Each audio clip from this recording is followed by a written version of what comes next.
El-shafei. I'm a judge, a senior appellate judge at the High Court of Appeal in Egypt, and I'm seconded to the Ministry of Justice, the Department of International Cooperation, and I'm a chairman of the Egyptian Electronic Litigation Association.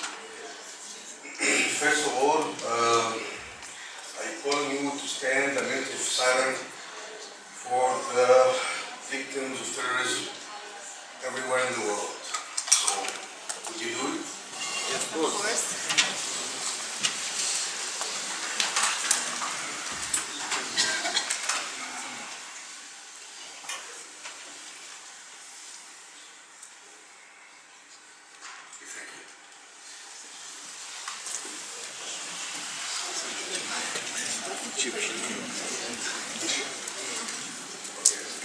I'd like first to thank the European Commission and the Europol and the European Central Bank, and of course I want to thank the UCAN, the Department of Treasury, and the Italian Ministry of Finance.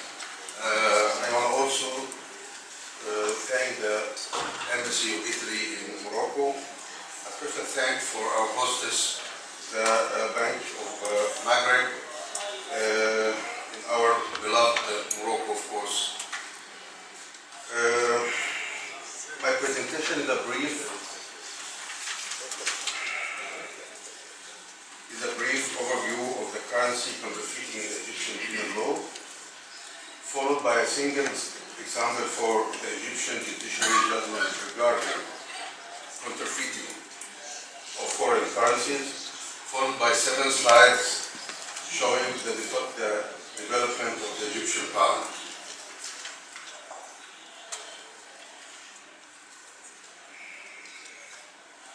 The Egyptian penal law was published and started implementation on the 5th of October 1937. On the 26th of February 1956, the Egyptian legislature singled out Part 15 of the Egyptian Penal Code, which contained 9 articles for coins and species. I'm putting some of the Egyptian ancient pictures because I focus that my presentation will be after the dinner and everyone is sleepy. So I just wanted you to get attracted. Okay, we'll take the 9 articles now. Being the 9 article text combating counterfeiting. The first one is a penalty of temporary hard labor shall be inflicted on whoever counterfeits, forges, or falsifies in any method a paper currency or coin circulated legally in Egypt or abroad, reducing something from a metal or painting it with a paint that renders it like another coin of more value shall be considered counterfeit and falsification. Currency notes that are authorized for issue legally shall be considered practically as a paper currency. The Egyptian penal law is a strict one. I'll give you a brief look about the hard labor. It's a prison. It's from 3 years to 15 years. So it's a strict penalty. The penalty, as mentioned in the previous article, shall be inflicted on whoever counterfeits, falsifies, or forges in any method a national, commemorative, gold, or silver currency authorized for issuance legally. It also, the same penalty is for the commemorative gold or silver currency is a memorial currency. And the same penalty shall also be inflicted on whoever counterfeits, falsifies, or forges a foreign commemorative currency. One, the state whose currency is forged penalized the counterfeiting of the Egyptian commemorative currency. The penalty penalty mentioned in the previous article shall be inflicted on whoever brings in or takes out of Egypt, personally or by means of a third party, a counterfeit, falsified or forged currency, and also whoever circulates or holds it for the purpose of circulating or dealing in it. I hope I'm not so quick for the interpreters. Is it okay?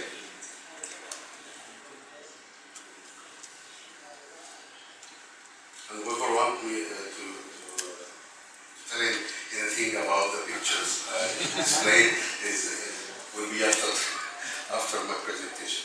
The next article, if committing the crime prescribed in the two previous articles results in a fall of the Egyptian currency or government debentures rates or in credit disturbance in the local or foreign markets, a ruling of permanent hard label may be passed. Whoever accepts a counterfeit, falsified, or forged currency in good faith, then deals with it after knowing the blemish in it, shall be penalized with detention for a period not exceeding 3 months or a fine not exceeding £200.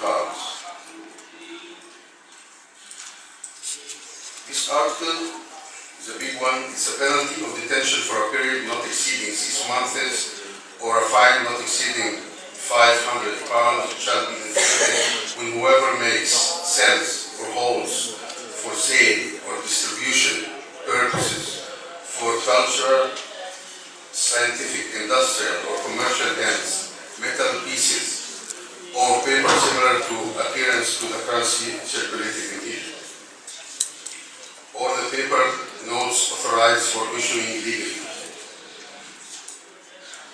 That means every penalty is applied for any other currency circulated or used inside Egypt.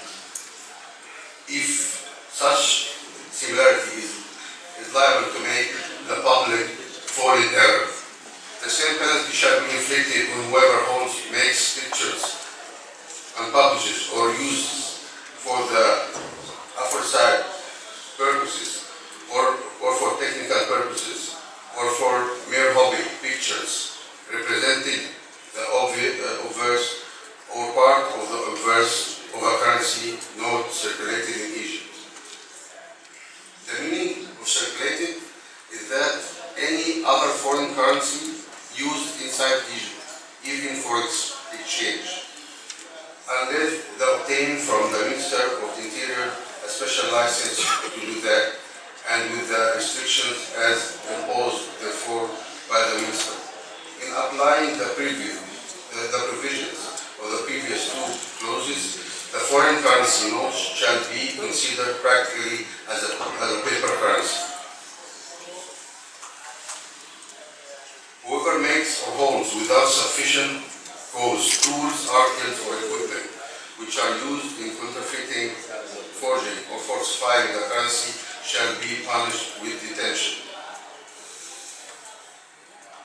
Whoever retains from circulation any of the coins legally circulated, melts, sells, or offers them for sale at a higher price than their normal value. I think this article is about the commemorative coins, because it's made of silver or gold, shall be punished with penal servitude and fine equivalent to tenfold the value of the currency subject of the crime, along with confiscating the seized coin, currency, or metal. Any felon who hastens to inform the government of these felonies before the counterfeit, falsified, or forged currency is used, and before starting the investigation, shall be exempted from the penalty prescribed in Article 202, 203, 202, 202 bis, and 223. The court may exempt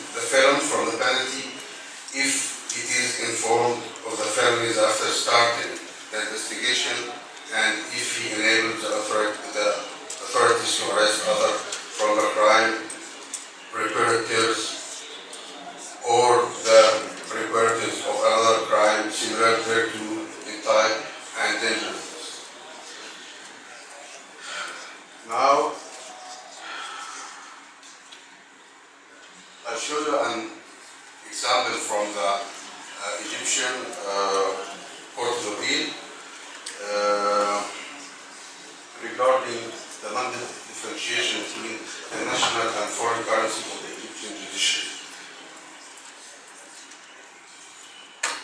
This is a summary of the reasons of the sentence.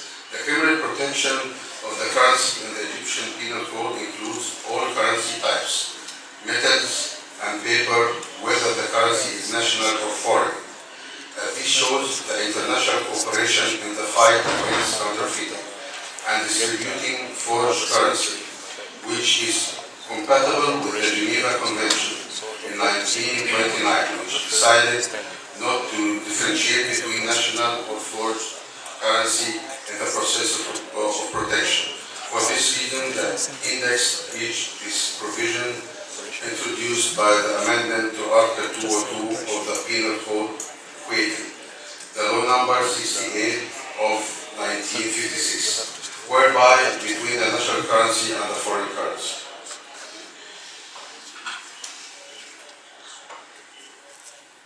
So I'd like to do some refreshment again by showing you a brief information about the development of the Egyptian pound. This was the first Egyptian pound. It was established in January 1836.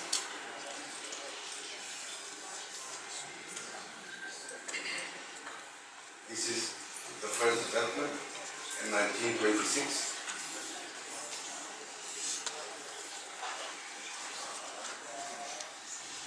This is the third development in 1948.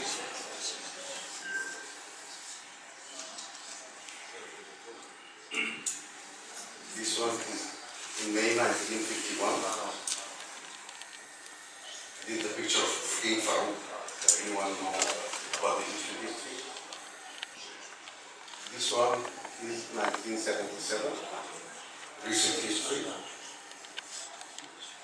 And this one was established in 2001. Then a coin. It became a coin in 2005. The summary of my presentation is in 3 points. It's the non-differentiation between the national and foreign currency in the Egyptian penal law and judiciary judgments. And the same sanctions are set for counterfeiting the national or any foreign currency, of course including the euro. The Egyptian penal law sets severe penalties, prison from 3 to 15 years, for committing any currency counterfeit crime. Thank you.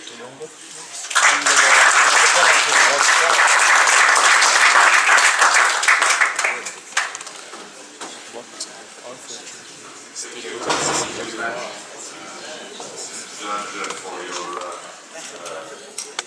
very interesting presentation, and I would like to invite you all to